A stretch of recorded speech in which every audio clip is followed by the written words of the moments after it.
Here's a simple guide on how to create a htaccess file in DirectAdmin.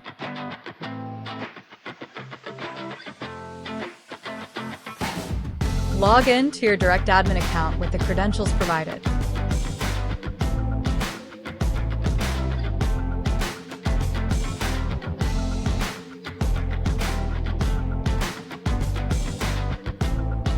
Locate the File Manager option under System Info and Files and click on it.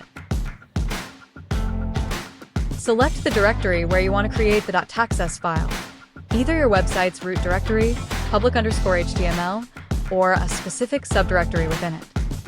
Click New File to create a new file. In the dialog box, enter htaccess as the file name and click Create.